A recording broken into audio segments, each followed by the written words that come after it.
Hey everybody, welcome to another episode of me strolling down memory lane and comparing the X-Men comics of my youth, comparing what's going on month by month of the X-Men with what's going on in my life.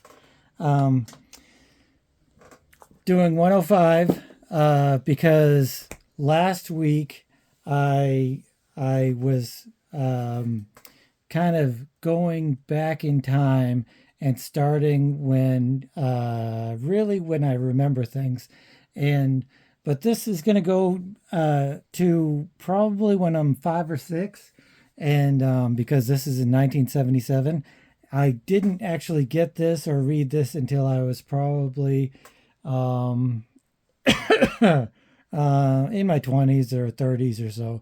So it's not like I had this and was reading it when I was 6 years old and stuff.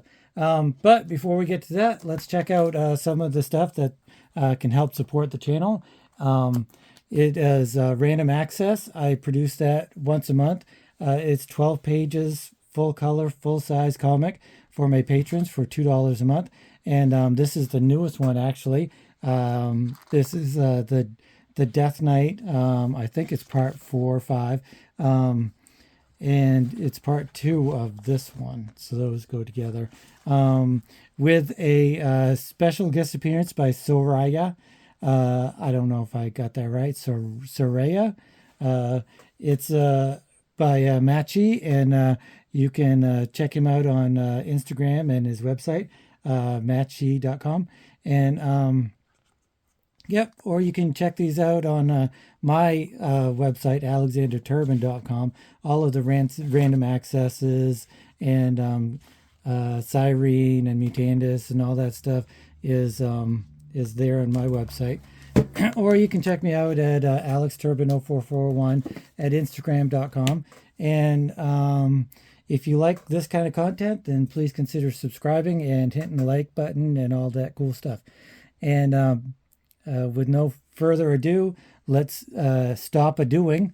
So, X-Men 105, I'm like 6. Let's say, no, I'm 5. And my parents get divorced, and we go to a house on the corner of Warren Street and Sanford Street.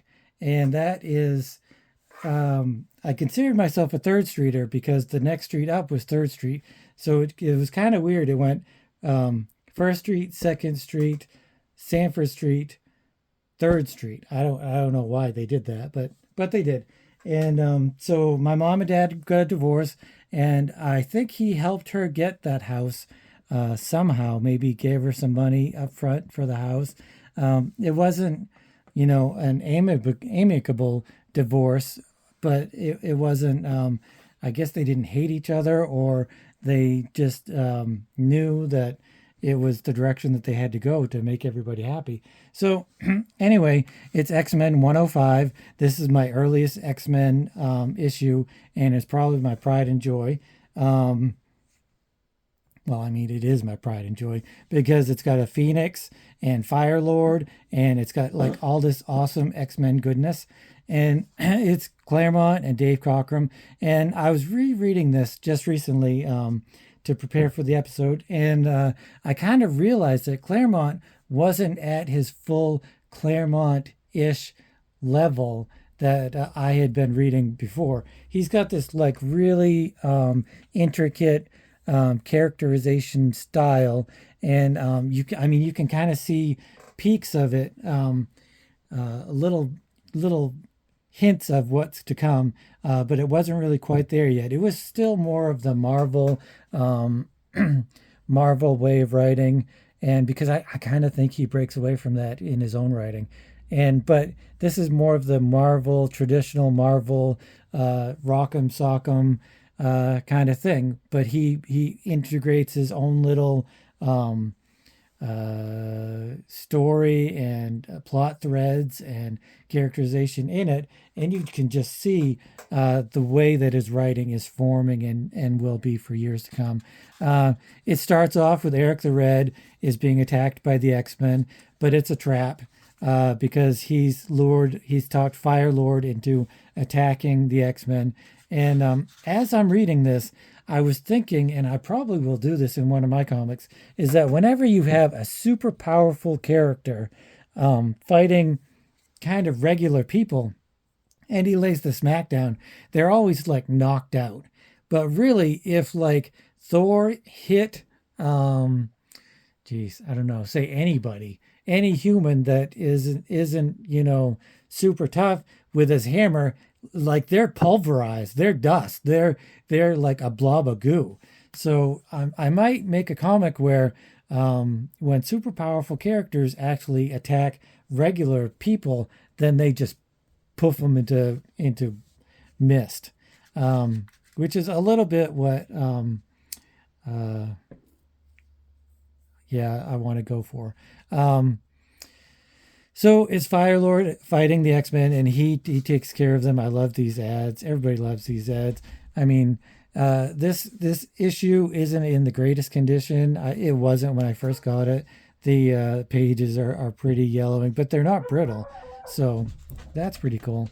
And anyway, Firelord lays the smackdown, and Eric the Red does a flashback of how he got Firelord to become into his good graces. And here's a couple more pages of awesome advertisements. And so he's going back to when he had Polaris and Scott's brother, and they were fighting. They attack Firelord for no reason, and Eric the Red apparently knows that Firelord is an angry dude, so he can easily sway Firelord into becoming onto his side.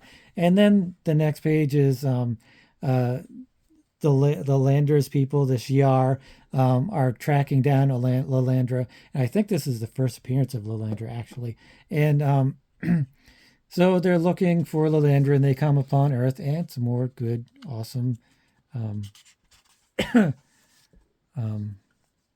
commercials.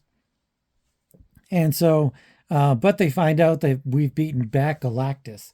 I say we, but this really isn't an our Earth kind of place. It's Marvel Universe, which is way more deadly than anyone would ever think. But anyway, they zip off, they take off because they're afraid of us because we beat back Galactus. And then here's some Jean Grey talking to Xavier and Misty Knight, and they got an apartment together, and her parents are there, Jean's parents are there, and they're all talking and stuff. And Lalandra kind of just teleports there, and I think this is the first time we see her ever. And she kind of faints, and they're trying to get her help.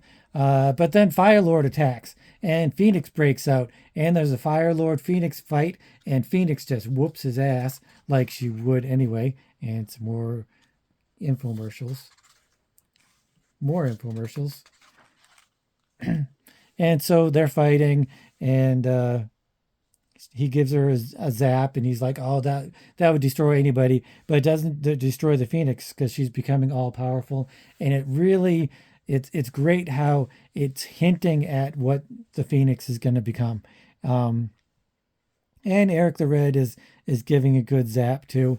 And then the X-Men recover from their beat down by Firelord, and they show up in this way too Fantastic Four looking hover jet. And here's some more commercials, advertisements, yay. And then so she lays the smack down, and he goes 12 miles away, which is pretty cool. And the rest of the X-Men are finally getting there, and Eric the Red, who's captured Lalandra and using a teleporter that who knows he had in his back pocket. Anyway, he takes off with Lalandra, and Nightcrawler tries to follow him, but Xavier's like, no, no, you can't do that. And he's all depressed and all upset because Lilandra's been taken. But Phoenix somehow knows that she can power up the teleporter and send the X-Men after him. And so, yep, they fire it up, and the X-Men follow them, and Firelord's coming back looking for a more of a fight with the Phoenix because he thinks that she just got a lucky shot. So, fantastic issue. The Phoenix Saga, Dark Phoenix Saga, is one of the greatest comic book accomplishments of all time. So, at this time, I'm like 5, let's say 5, and I'm living on Warren Street, and I have a very few memories of that at this age. But one of my big ones was that I was so terrified of the bathroom. We had like this living room, and then you went through an hallway, and then you went upstairs, and the bathroom was at the top of the stairs. And even though I was never scared of Highland Avenue, when my mom, who would nonstop tell me ghost stories about Highland Avenue, how clocks would ring even though they didn't have any insides and stuff like that. But I was deathly afraid of the bathroom in on Warren Street. So instead, I would sneak down to the basement and go pee there. I have no idea why I would do this. I don't know why they would let me do this, and it was just a weird thing that I was terrified of the bathroom at Warren Street. So instead of going to the bathroom when I had to go pee, I would go downstairs and go pee downstairs in the basement. I don't know if I had a corner or something I would regularly use or what, but I do remember that we had a neighbor that called me out on it once, and I don't even remember what I said. I must have said denied it because I was all about deny, deny, deny. But yeah, I think it's very hazy. I mean, who can remember when they're 5 years old, except for very specific events or instances?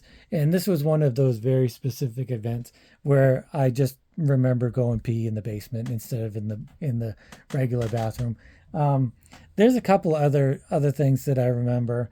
One was I had this babysitter who lived across town, and she had a son. And once in a while, my mom would bring me there, and we would go down in their basement. Only their basement was like like a living area or whatever. It was like a kids area, and I remember that we would sword fight. We would like pretend sword fight, and with these ski poles.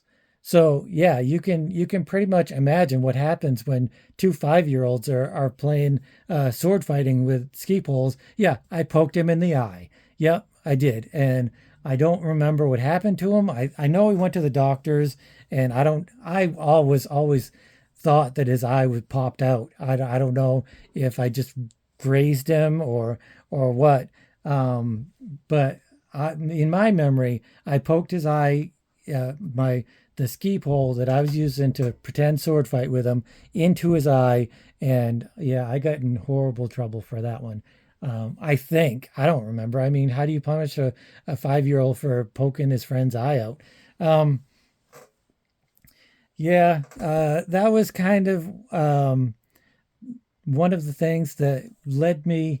It was down the road of pretty much being able to do whatever I wanted to. My mom was a 70s mom. This is 1977, same year Star Wars came out. She was a 70s mom, and she had to work. And really, I had the run of the neighborhood, even at 5 years old. It sounds crazy now, and it really it is crazy, and it should never have happened. And but that's kind of leads into some of the other things that I have to say about that time period. But that's it for this week. X-Men 105, one of the best, most fantastic X-Men stories of all time, and I love it. It's the greatest.